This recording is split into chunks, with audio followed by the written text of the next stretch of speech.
안녕하십니까, 책 읽는 사제입니다. 여러분, 오늘은 조인성 씨와 류승환 씨가 환율에 대해서 이야기해서 난리가 났었잖아요.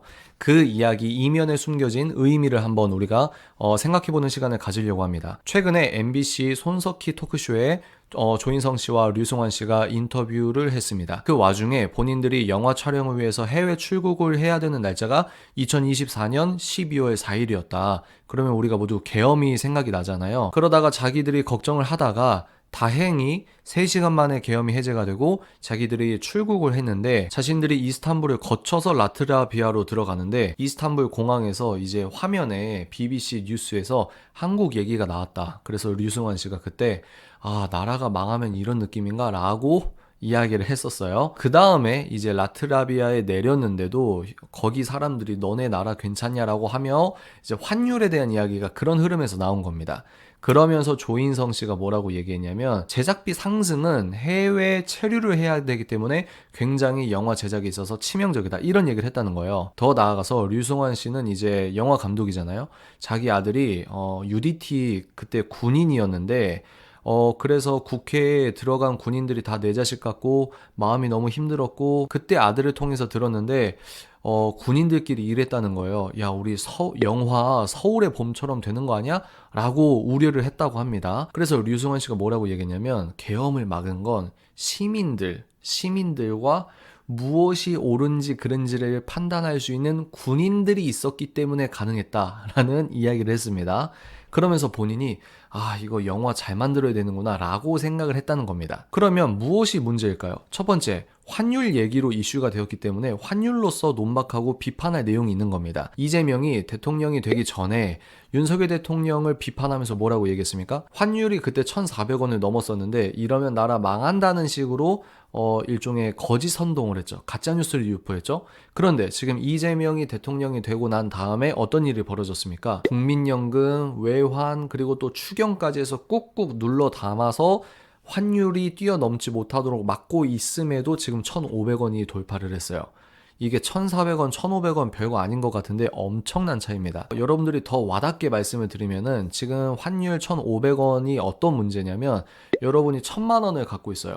그러면 미국에 가잖아요. 그게 6,600불 정도로 떨어집니다. 이게 미국으로 여행 간다고 해도 문제인데, 이제 수입 생각해 보십시오. 수출 생각해 보십시오. 국가든 기업이든 어떤 가정이든 개인이든 이재명이 예전에 했던 말처럼 굉장히 큰 국가의 위기라는 겁니다. 그러면 조인성 씨와 류승환 영화 감독의 논리라면, 지금 자기들이 비판했을 때보다 훨씬 더 환율이 높아졌기 때문에 같은 문제의식을 느끼고 방송에서든 아니면 자기 SNS에서든 공개적으로 직접 또는 간접적으로 비판할 수 있어야 하거든요. 그런데 그렇게 할 수 있을까요? 없습니다. 왜? 그럴 마음이 없거나, 그런 마음이 있다 할지라도 그렇게 얘기하면 안 되는 영화 문화계의 극좌경화 때문입니다. 설령 이재명 정권의 비판적인 말을 한다고 할지라도 어떻게 됩니까? 곧바로 직장이 없어지거나 자기의 일거리가 기하급수적으로 줄어들 수 있습니다.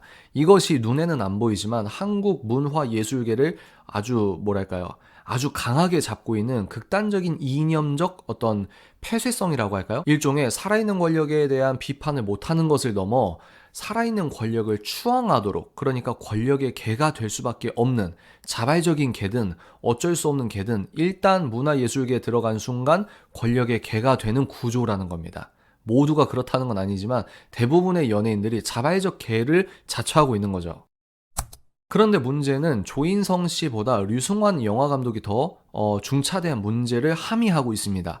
왜냐하면 배우들은 늙으면 그만이에요. 그런데 컨텐츠를 생산하는 1차 창작자 같은 경우는 늙어도 자기가 시류에 맞게 글만 쓴다고 하면, 실력이 있다고 하면 끝까지 컨텐츠를 재생산할 수 있기 때문입니다. 그러니까 조인성은 이제 이 사람은 인기가 없어, 티켓 파워가 없어 라고 한다면 그 다음 세대의 주인공들을 택해서 똑같은 영화를 생산할 수 있는 사람들이 1차 창작자라는 거예요. 그런데 이 류승환 감독이 자기 아들 얘기를 빗대어서 이제 군대에 있는 군인들이 이런 얘기를 나눴다.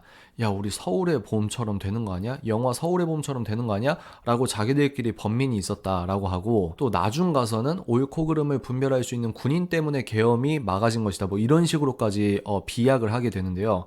이게 왜 문제냐? 첫 번째, 영화로 역사를 배우는 것은 위험하기 때문입니다. 제가 방금 말씀드렸듯이 영화계는 1차 창작자의 세계관은 극좌 이념에 경도되어 있는 모습을 많이 볼 수 있습니다. 영화는 말 그대로 픽션이죠.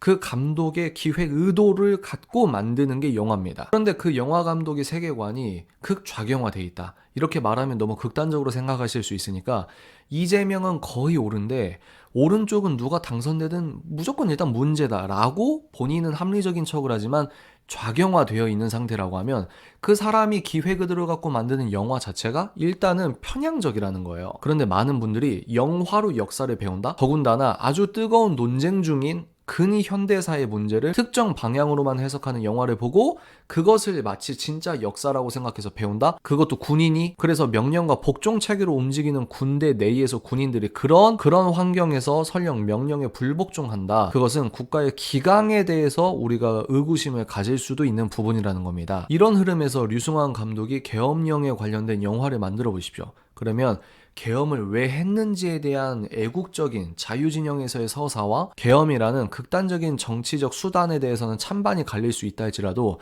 실제로 이재명이 대통령이 되고 난 뒤에 1년도 안 된 기간 동안 나라에 벌어진 반국가적인 모습들을 그 영화에 담을까요? 안 담는다는 거예요. 그러니까 류승환 감독이 아들이 겪은 일을 겪고 영화 하나 잘 만들어야겠다 라고 하는 게 얼마나 더 무서운 문화 선동이 자행될지 우리가 가늠할 수 있다는 겁니다. 여러분, 그런데 중요한 건 류승환이나 조인성 뿐만이 아니라는 거예요. 여러분들이 평소 좋아하시는 아주 많은 연예인들이 사실상 특정 정치에 함몰되어 있습니다. 특정 정치 이념에 함몰되어 있습니다. 예를 들어 유재석 씨는 마가 모자를 쓴 거에 대해서 이제 웃긴 에피소드, 마가 모자를 쓰면 안 된다는 식으로 그게 마치 상식인 것처럼 이야기를 해서 지탄을 받았거든요. 왜 마가 모자는 쓰면 안 되고 본인이 투표장 갈 때 파란색 모자와 파란색 운동화를 쓰는 건 된다는 식으로 이미 자기의 세계관이 세팅이 되어 있기 때문입니다. 그러니까 오른쪽은 일단 잘못됐다라고 보는 거예요. 여러분 너무 신기하지 않습니까? 애들 교과서나 또 문화 헤게모니를 생각해 보십시오. 오른쪽에서 당선된 대통령을 좋게 묘사하는 교과서나 영화 컨텐츠나 연예인들의 이야기가 있습니까? 없다는 거예요. 이상하게 왼쪽에서 나온 대통령을 칭찬하거나 얘기를 하면은 개념이 있다라고 말하는 반면 오른쪽 출신 대통령을 얘기하면 이제 매장을 당하거나 일거리를 잃어버리는 거죠. 이게 어떻게 공정한 운동장이라고 할 수 있겠습니까? 결론입니다. 많은 분들이 이런 이 극단적인 정치 지형, 문화 지형을 알고 경각심을 가지셔야 된다는 거예요. 저 연예인이 웃으면서 얘기한다고 다 옳은 말이 아니라 저 연예인과 방송국 관계자들이 상식처럼 얘기하는 그 이면의 어떤 흐름이라고 할까요? 이면의 가치 지형이라고 할까요? 이것들을 여러분들이 가늠하실 수 있어야 된다는 겁니다. 환율이 1,500원을 넘고 1,600원을 넘고 2,000원을 넘어도 류승환이나 조인성은 아무 말을 못할 겁니다. 왜냐? 본인들이 권력의 개를 자처한 사람들이기 때문입니다. 예전 한미 FTA 때 그 소동이 있었잖아요. 좌파의 거짓 선동이 있었죠. 광우병 선동이요. 그때 이제 청산가리 운운했던 여자 연예인이 계속해서 꼬리표를 달고 있잖아요. 아직도 그 사람은 뭐가 뭔지를 모르고 계속 그렇게 있는 겁니다. 여하간 그런데 조인성 씨도 아마 이 여파가 계속될 겁니다. 류승환도 마찬가지고요. 그런데 지금 국제적인 관점에서 이재명을 아시아의 신흥 독재자라고 표현하기 시작했습니다. 그리고 미국에서는 한국에 대한 아주 근본적인 의구심과 우려를 계속해서 나타내고 있습니다. 표현의 자유가 지금 함몰되고 있다. 너네 이러면 안 된다. 계속해서 사인을 주고 있어요. 무슨 말입니까? 나라가 법치적으로나 문화적으로나 망해가고 있다라고 한다면 조인성과 류승환 씨는 시간이 흐르면 흐를수록 자신들의 무지, 자신들의 반지성성이 계속해서 대중에게 기억이 되고 대중에게 지탄을 받을 수 있다는 겁니다. 그러니까 연예인들은 이재명 정권을 우호적으로 말하면 소위 말해 그게 문화적 박제가 되어버리는 아이러니한 상황에 놓여 있을 수 있다는 겁니다. 오늘의 핵심이 무엇일까요? 연예인과 또 대부분의 좌경화된 1차 창작자들은 살아있는 권력의 개다 또는 개일 수 있다 또는 개의 포지션을 자처하고 있다. 먹고 살기 위해 어쩔 수 없는 부분은 있다 할지라도 그게 아닌 경우는 개념 있는 척은 하지 말자.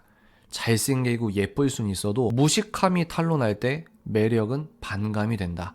다음 영상에서 찾아뵙겠습니다. 이 시대 올바른 기독교인들은 반드시 정치에 참여할 수밖에 없습니다. 너 왜 기독교인인데 정치 얘기해? 라는 핍박을 받으시는 분들 이 책 꼭 읽고 그 사람들에게도 선물해 주십시오. 지금 바로 구매하세요. 당장!